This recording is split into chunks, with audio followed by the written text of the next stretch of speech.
Good afternoon, everyone. My name is Eldon Baber. I'm the Executive Director with the Raise Foundation, Orange County's Child Abuse Prevention Council. I want to thank you all for joining us today, especially, braving the elements and the potential rain. This is a kind of a kickoff of two sorts for us. Obviously, every year we do this event to acknowledge the beginning of April, Child Abuse Awareness Month. But it's also a kickoff of sorts in coming back live, because for the last few years, as you know, we haven't had a chance to gather together like this. So I want to thank you all for being here. Blue Ribbon Month is really about us all coming together and acknowledging the need to protect children, to lift them up, to raise up families, to build families as a safe place for kids to thrive. And I know that many of you that are here today, whether you're law enforcement, fire authority, unelected, if you're on a commission, if you're working with a county agency or a city or a family resource center, you're all doing that. You're helping to lift up families, and you're providing something in the community that's critical for the well-being of children. This year, our theme is Preserve the Wonder of Childhood. And I think it's important to acknowledge that that's actually a very important concept. It's hard being a kid sometimes. And the fact that we can help those kids who might have challenges, who need something a little extra to remember what being a child is like, even if it's something as simple as the sheriff today, I saw him doing high fives with the kids as they left from their tour. Just little stuff sometimes is really important. The resiliency of Orange County residents and professionals, all of us together, has been, in my opinion, nothing short of remarkable. The last 3 years, as we all know, have been a big challenge for everybody. I know today I had a lot of people that said, it's nice to see you in person instead of the little box, right? We've all had that experience. And the fact that we've come through that and now we're back live, that's an important thing. And I think we should acknowledge that. One of the things about today's kickoff event I want to bring up is the fact that this is the launch of April, Child Abuse Awareness Month. But child abuse prevention isn't something that happens just in April.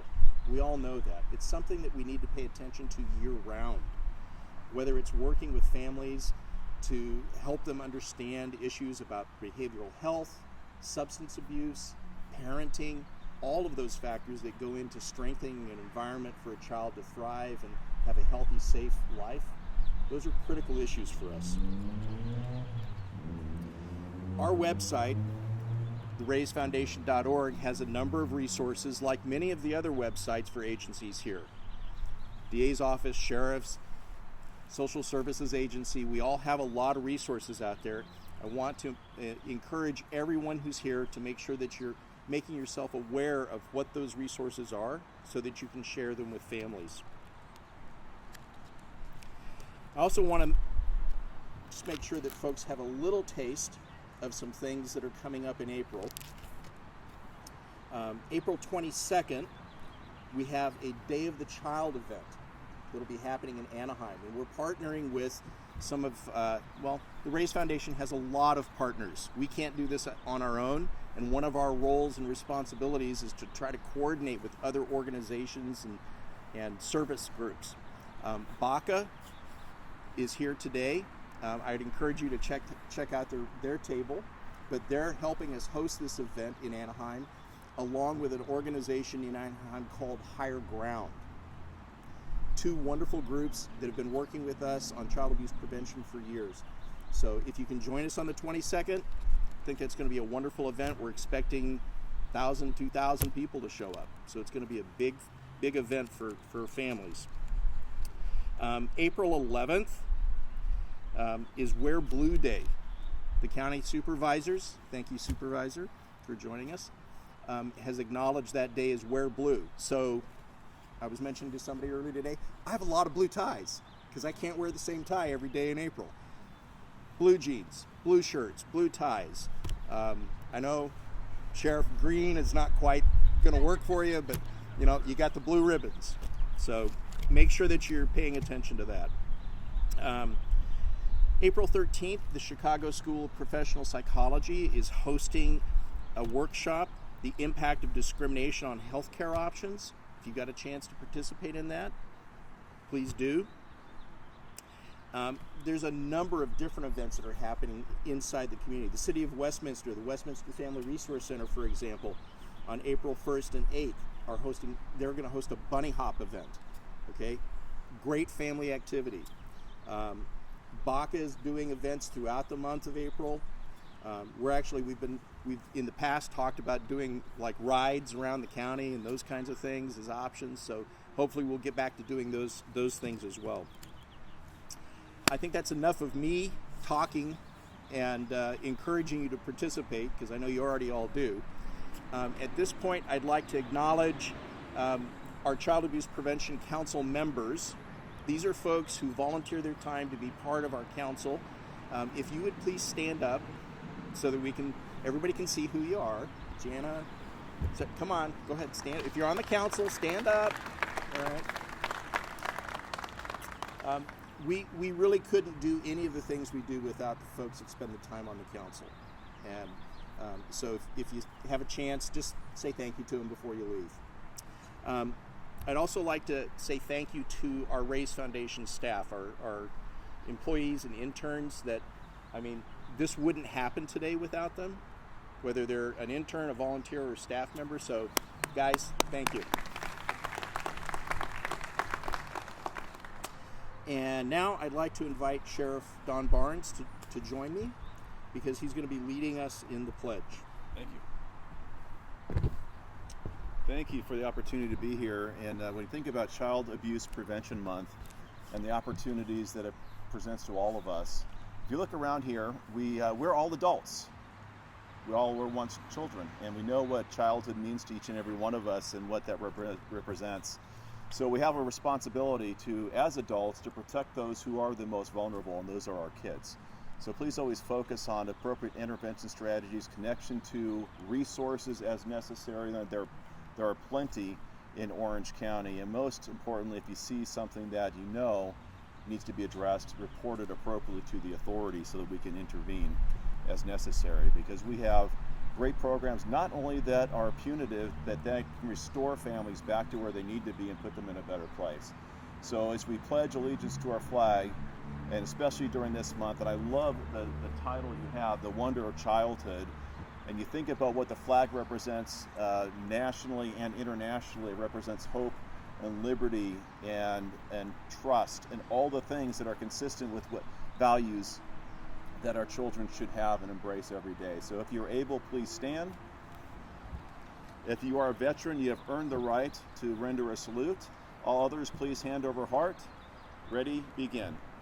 I pledge allegiance to the flag of the United States of America and to the republic for which it stands, one nation, under God, indivisible, with liberty and justice for all. Thank you very much. Thank you, Sheriff Barnes. And by the way, we look forward to seeing a lot of those pinwheel gardens out in front of the sheriff's substations. That's something that I always look forward to, and I know folks in the community appreciate your support in that way as well.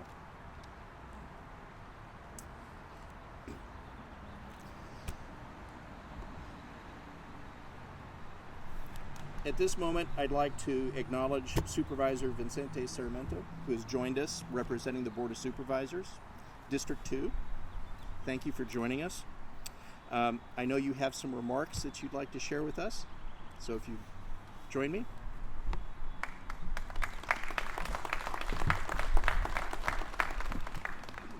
So I'm not sure who we should thank for the dry, gap in rain. So, right. So we'll go ahead and just take this for what it is. Thank you so much for the invitation to join you all, and thank you to all the partners that are here and are recognizing, what's going to be a month of identifying and and acknowledging the effort that we all need to make sure that we preserve the wonder of childhood. I've only been a supervisor here for the County of Orange for about 90 days. And so this is all a new place for me, but the surroundings here are my lifetime. I grew up here in Santa Ana, so these are very familiar grounds. My family arrived here in 1965 from La Paz, Bolivia. So I am an immigrant that came here when I was a year old. So I kind of told you how old I am. So, but I do want to tell you that this is really hometown. This is really important.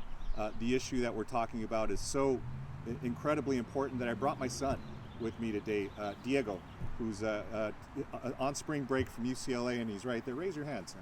There he is. So the importance of just making sure that many of us here who are blessed, we can offer the support to our kids, we can be there for them, but there are many families who can't, for just challenges that they themselves are faced with. And so for me, I look back at my childhood, and I grew up with people here in the city. Unfortunately, their outcomes weren't as positive as mine.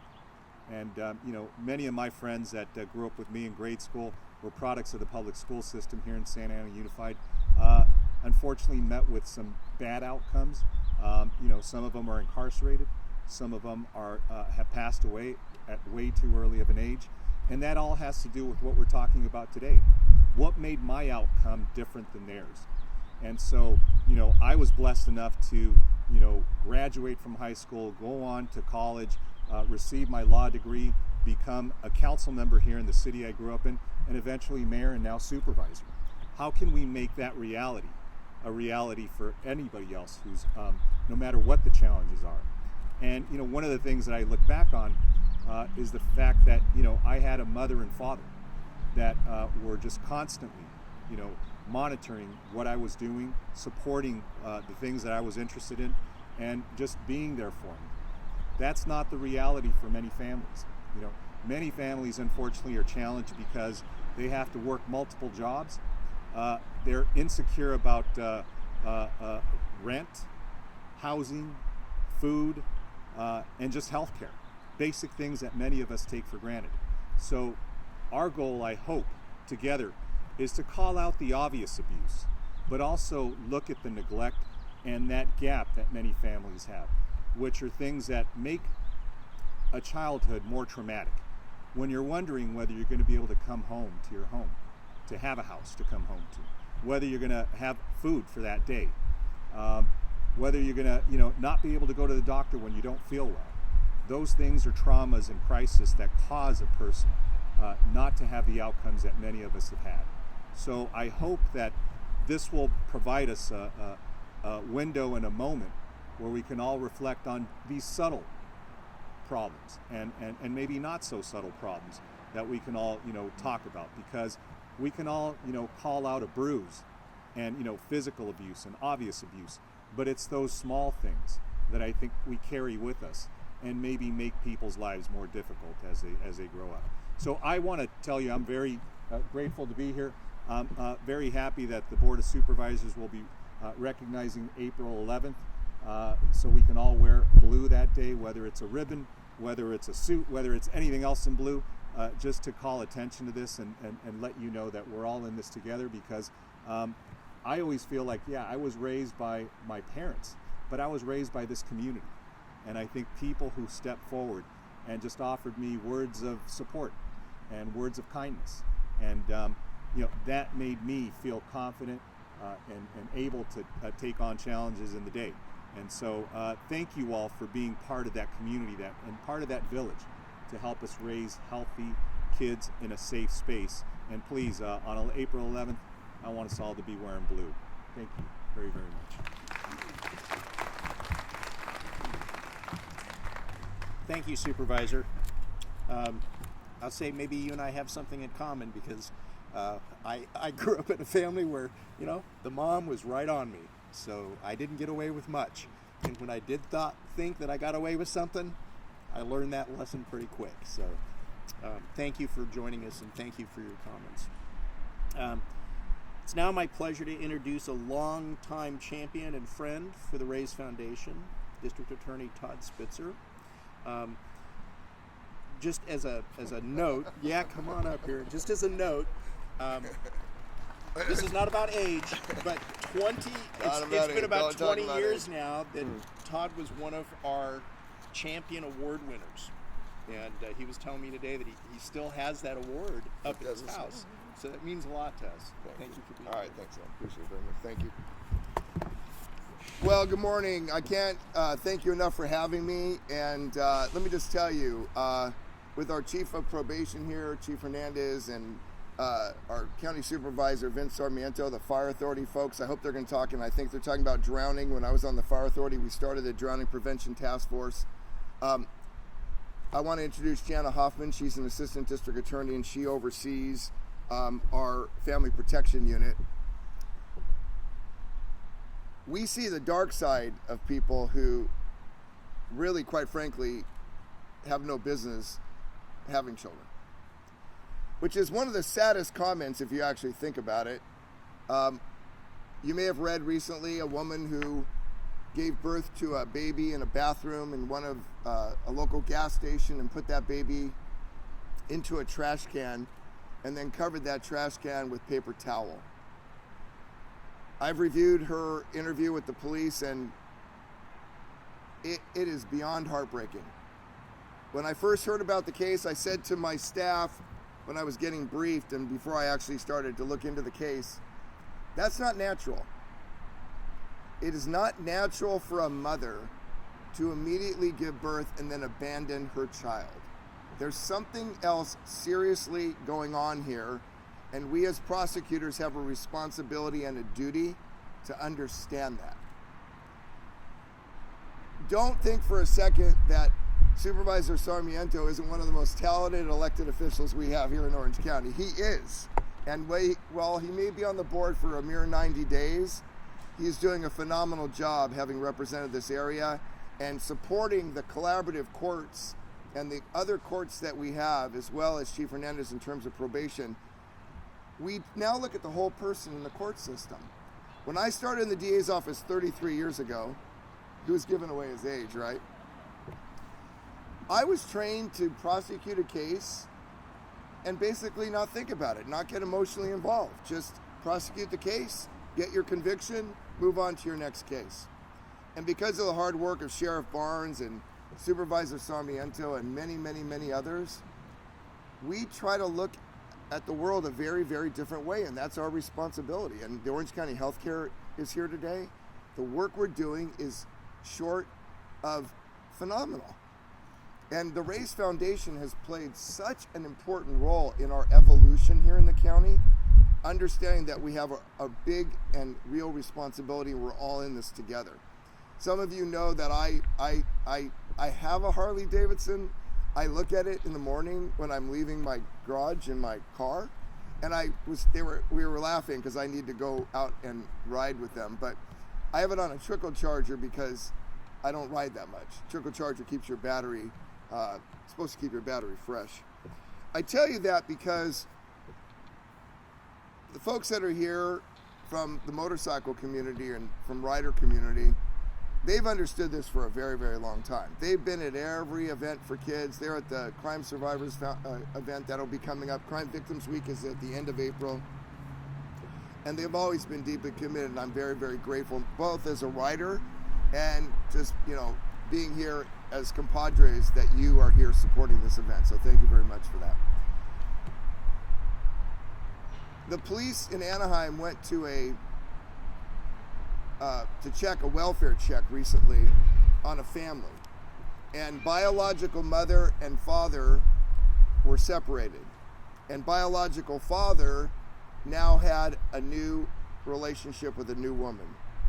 That union brought together children from his marriage and her marriage, but she didn't like the older daughter that the father brought to the marriage, and so they zip-tied that older child to the bed, kept that child secreted on the bed, and when they fed her, they put her knees on empty soup cans and made her kneel and suffer that pain while she was trying to just eat. When the police came, they did a head count of the children, 5 kids, they counted to 4, and just feet away, that child, undiscovered by the police, was zip-tied in that bedroom. That is a pending case that we are prosecuting right now. I tell you that baby in the bathroom, children being abused and tortured, because irrespective of the fact that Jana and I have to see that every single day, that's unfortunately our world. That's the police world. That's the probation world. That's the sheriff's world. When I was a police officer, I did that for 10 years for LAPD. It's very, very easy in our jobs to become immediately jaded. And it's not because we want to be jaded. It's because as first responders or prosecutors, we have to put on a veneer in order for us to survive ourselves. You can't deal with this day in and day out and not somehow harden your outside shell so that you can professionally deal with these cases. But I want to make a commitment to all of you, because it's a commitment of the Race Foundation. We will never lose our emotion in these cases. The days we become inhuman, that we don't understand why a mother might abandon her child, or we don't vigorously prosecute two parents who zip-tied their child and tortured her, and she spent 4 months in Children's Hospital and can barely walk today because of how she was tortured, then we haven't balanced our emotion but holding people responsible for their abuse of children. So that's what we bring to the table. When a child is abducted from California and goes to a foreign country in Europe, we have prosecutors that make appearances at The Hague, the World Court, to work to get that child back into custody here in California. So literally, we are in this all together. I'm so proud of our relationship and our commitment. The Board of Supervisors has been phenomenal supporters for us to do our work. And I can't be more thankful to Supervisor Sarmiento and his colleagues. And I just want you all to know, we're an open door. Anything you need from my agency, we will be there for you. On the one hand, we're going to be vigorous prosecutors against people who hurt kids. Unequivocally, I don't apologize for that. We're going to be kind, gentle, and empathetic to people maybe who have lost their way in the treatment of their children. This is a very, very important time for kids. They lost school during the pandemic. Their families have been completely new dynamics within the household. Child abuse was underreported because our mandatory reporters, like teachers, were not there to report child abuse. Our bank tellers were not there to see senior citizens withdrawing money at the behest of their abusive older adult children. And so bank tellers, mandatory reporters weren't reporting. We have underreported. And now we're back where we are getting this information, and we're going to continue to be very vigorous.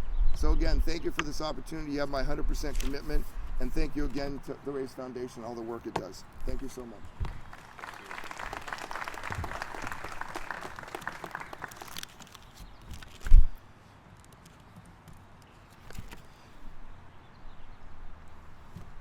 I have the distinct pleasure of introducing next a longtime supporter and friend who, sadly for all of us, today is her last day of work with the Social Service Agency. Christine Snapper, who is currently the Child Welfare Director. Come on up here, Christine. I'm gonna say some stuff about you just because it's my privilege to be able to do it. Christine has been a 27-year advocate, champion, supporter, diligent worker. There are so many things that she has touched and created in her career that have affected the lives of children in Orange County. It's just mind-boggling. I'm going to point to one of the most current things that is just phenomenal. Orange County, to District Attorney Spitzer's point about the law enforcement side of this equation, Orange County is recognized as one of the leaders in protecting children from sexual exploitation. This lady was the spark plug behind a lot of that. So she deserves a lot of credit and a lot of praise, and I'm just so happy that you could join us. Thank you. Thank you Good morning. On behalf of the County of Orange Social Services Agency, thank you for allowing me to share a few words this morning. We at SSA know that we cannot prevent child abuse on our own.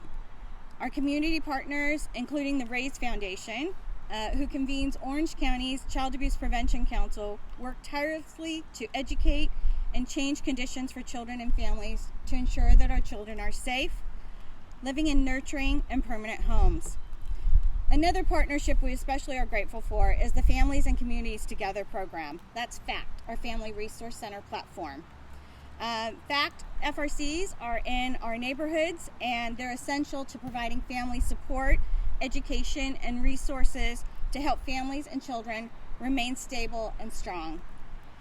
In 2021 and 2022, the FACT FRCs provided services to more than 10,956 individuals, 4,641 families. We're getting wet out here. I'm going to try to hurry.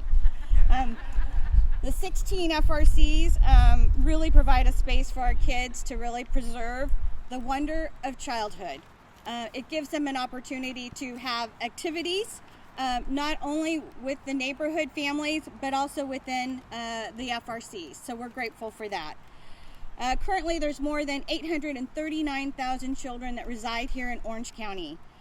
Between July 2021 and June 2022, the Child Abuse Hotline received more than 50,000 calls of suspected child abuse and neglect in this county. We responded to about 11,000 of those reports that rose to the level of involvement from our agency. If you want to help our children and preserve wonder of childhood, keep them safe, help them thrive and feel loved, we ask that you consider becoming a resource family or a foster family. The need is great to help them become safe, secure, and provide a loving home. To learn more about that, you can also go to ocforkids.com. But also, just so you know, if you want to make a report, you can also call 800-207-4464.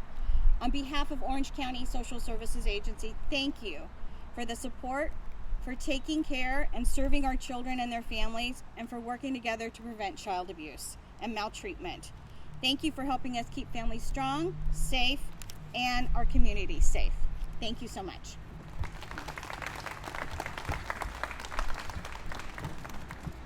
Well, we were doing the pray off the rain all morning. It's sprinkling a little bit. We're just going to consider it a little bit of blessings, okay? Thank you, Christine, and thank you for all the work that you've done over the years. You've got a legacy that's going to follow you, so we appreciate you. Now I'd like to ask Orange County Fire Authority Division Chief Jim Henry to join me. Jim's going to talk about an important issue that we're focused on as a child protective issue here in Orange County. It has to do with water safety. Yes, sir. Thank you. Thank you. So we'll try to keep it brief, right? So everybody's getting a little wet. It kind of fits, right, since we're talking about water safety. So we've got a little water going here, so I couldn't have set it up better. My name is Jim Henry. I'm the Division Chief for Division 6, which oversees the city of Santa Ana. I've been in the fire service, to say, a long time, starting my 37th year. I'd like to take a moment today to talk a little bit about drowning prevention, right, and the things that we can do. I want to first thank, the Raise Foundation and the Orange County Child Abuse Prevention Council and the Blue Ribbon community for all the continuous efforts that you guys do. I don't think a lot of people recognize or understand that the number one leading cause of injury and death for children between the ages of 1 and 4 in the United States is drowning. So on an average day, 11 people die, from drowning events. Orange County last year, we had 110 incidents. Just under 40% of that was fatal. The ones that did survive usually go on to having long-term health care effects, brain injuries, and all of those kinds of other associated events that occur from these tragic incidents. Often drowning children drown without a sound, and contrary to what people see on TV, children don't drown, and people don't drown going, "Hey, I'm drowning." It's very quiet. It's almost unnoticeable. And I can't tell you as a first responder how many times we responded and heard the families the anguish of the parents and the loved ones saying, I turned my back for a second and they were at the bottom of a pool. Or I went to answer the phone and I was only gone and there was only 2 inches of water in the bathtub. Or, my child, I didn't realize that the 5-gallon bucket that we'd been doing garden work filled up with rain and the child, fell into that. So part of this is awareness, and you guys have all heard about ABCs, airway, breathing, and circulation. Well, we've taken that same concept, okay, and really have instituted it now with the drowning programs and the drowning outreach that we've done. And thank you, sir, for recognizing we were one of the first to help with that coalition in Orange County's drowning prevention. So let's start with the first one, A. A is for active adult supervision. You have to have somebody designated to watch the water, and that's their sole job. It's almost like a designated driver, right? They should be weighted on hand and foot. They should never leave the water alone, and that person's sole job is just to monitor the water. They shouldn't be distracted by a phone or a book. They should be handed water, food, whatever they want, because their sole job is really watching the water, and they should be sober. B is for barriers, right? Whether it's putting fencing up, making sure gates are closed, alarms on systems, pool netting, all of those kinds of things. Because so many times, right, I thought the door was closed, or I thought somebody else was making sure that the gate was locked. Even self-closing gates sometimes have the problem of being propped open. And the last one is the C, classes. Everybody, and I mean everybody, should learn basic first aid and should learn hands-on off CPR. Because chances are, if you have to intervene, it's usually on a loved one.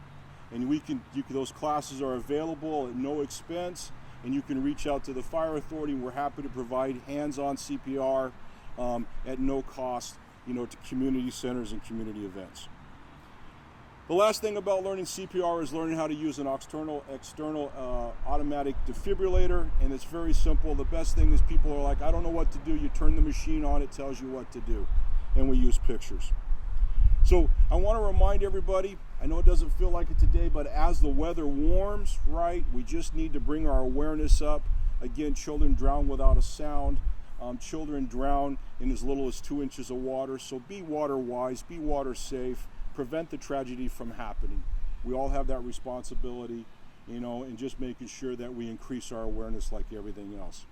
For any more additional information, I would tell you to go to ocfa.org, and there's a ton of information there, not only about drowning prevention, but also what you can do before an earthquake, what you can do about hardening your home, keeping yourself fire safe and everything else. Thank you for this opportunity, sir. I appreciate it, all the great work that your group is doing.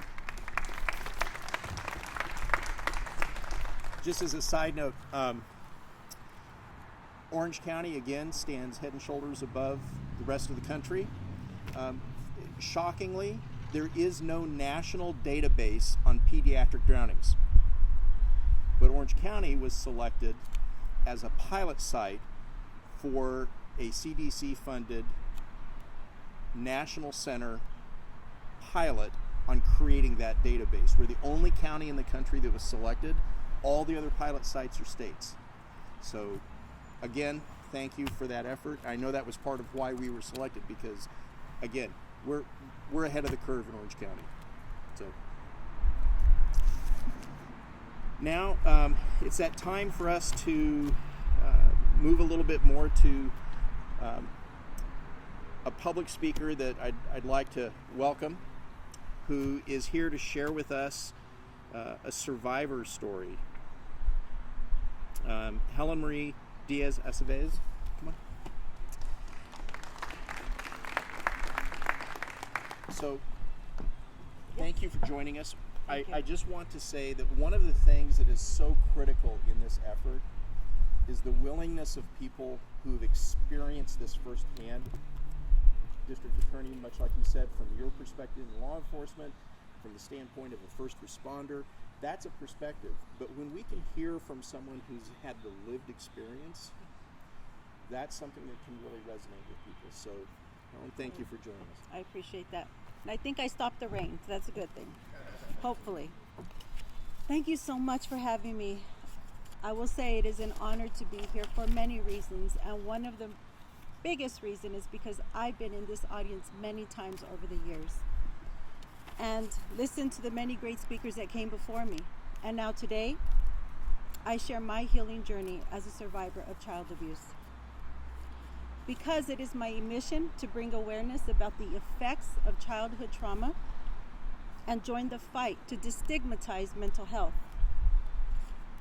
Even with experience in nonprofit leadership that I have, I struggled to believe that the childhood trauma was truly affecting me.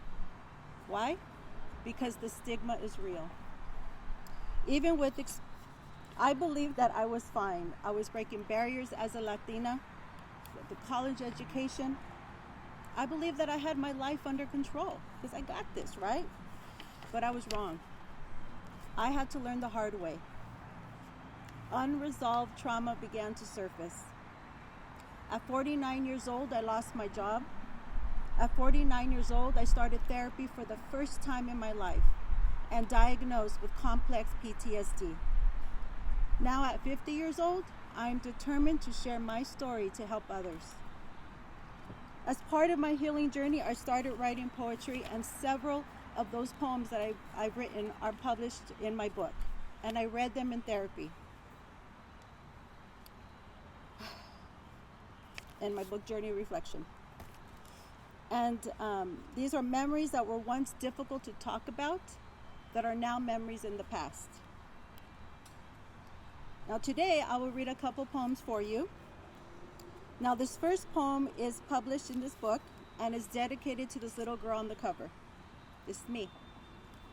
I wrote this poem in a writer's workshop, and they asked us to find an object to write about, and I found this bracelet. So here it goes. First, I want to mention this poem shares the healing process of inner child work.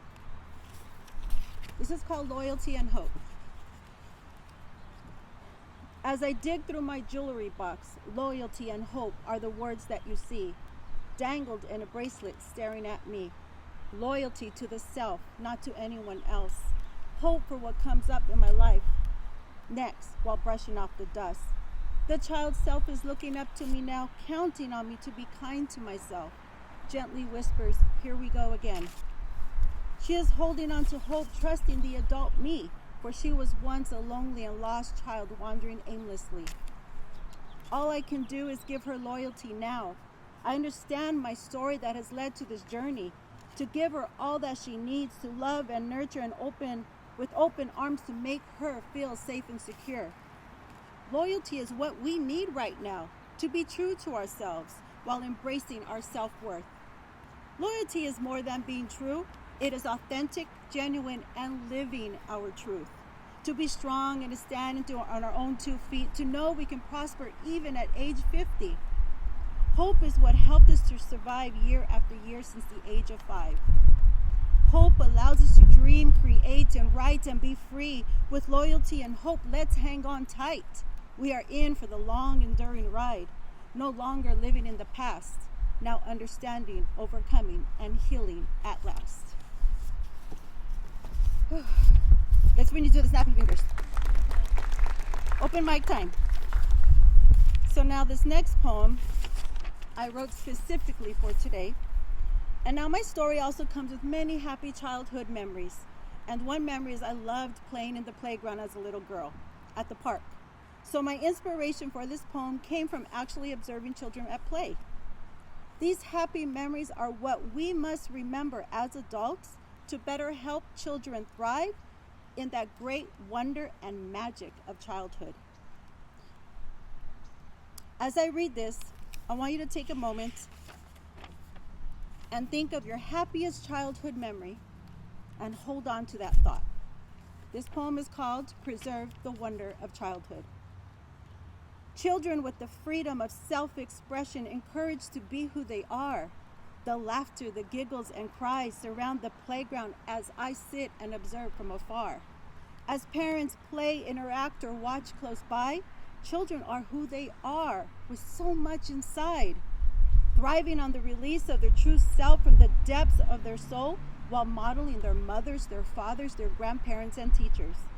Impression and expression absorbed, not only with their ears and eyes, but with their hearts and minds. This is a reminder that we hold the key to preserve the magic that children carry within, the magic that is carefree and innocent, embraced with the wonder of childhood that is magnificent. There are no words that can truly describe, but let's take a moment to feel what's still inside. Go to your childhood. Find that happy place, just for a while. Now close your eyes. Hold on tight to your inner child, filled with happiness and delight. Pay attention to your thoughts and memories as these words are said that describes the carefree nature of children at play. Explorers, imagination, creativity, laughter, independent, helpful, loving, empathetic, confident, energetic, bold, and brave, shy, quiet, calm, observant, learning, modeling, encouraging, and teaching. Safety, leaders, negotiators, strong, assertive, demanding, angry, frustrated, tearful, and crying. You may now open your eyes as you remember your childhood, perhaps long forgotten. These words describe who we've all become. Let's continue the work that we do as we preserve the wonder of childhood with the legacy that lives inside of all of you. Thank you so much. Thank you.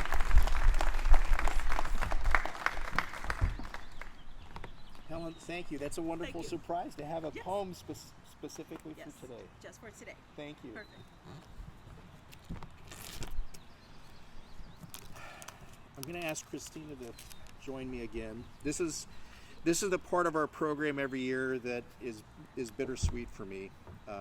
We have behind us blue ribbons with the name of each child that passed away this past year as a result of child abuse. My hope is that one of these years we don't have any of these ribbons. And I know that you all share that hope, and that's what we're all working for. Please join us in paying respect to the children who lost their lives in 2022. I'll say each name, their age, and hold a moment of silence at the end of the names. Diana, 1 month old. Baby boy K, 3 days old.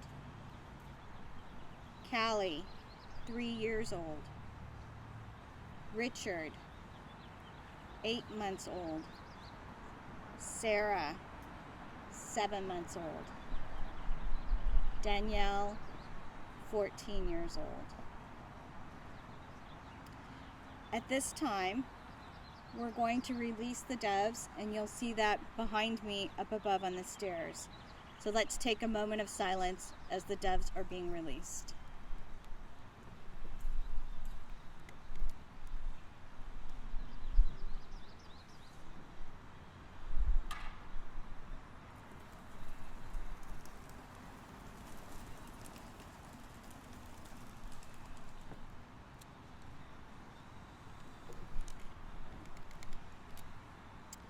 May these precious children rest in peace, and may everyone's effort to heighten awareness during the 2023 Blue Ribbon Month campaign and beyond be an honor to help put an end to child abuse and neglect. Whether or not you have children, please remember that children of Orange County depend on a community that cares deeply for their safety, their health, and their happiness. A special thanks to those of you who dedicate your careers and volunteerism to help children and families. It's impossible to put a measure on the work you do because it's truly invaluable. Thank you very much.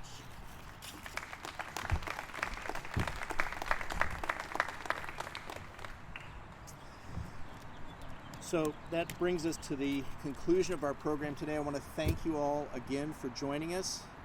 Olivia Harrigan, who's one of our staff members, is going to join me now. We have an opportunity for you to plant the first pinwheel garden. So, Olivia? Thank you. Hi everyone. Thank you all so much for being here. As we head into Child Abuse Prevention Month, I'd like us all to plant the first pinwheel garden of 2023 together. These pinwheel gardens are grown to reflect the joy and fun of childhood. All children deserve to grow up in loving, nurturing, and caring environments. Pinwheel garden planting also lets adults be kids again, even if it's just for a few seconds. Remember to keep an eye out all over Orange County for these pinwheel gardens. They will be at multiple locations, and we will be passing out pinwheels shortly. In the meantime, I would like to urge you all to go to our website, theraisefoundation.org, where we have social media suggestions for the month, our YouTube accounts, and more information on ways to get involved throughout the month. Thank you so much.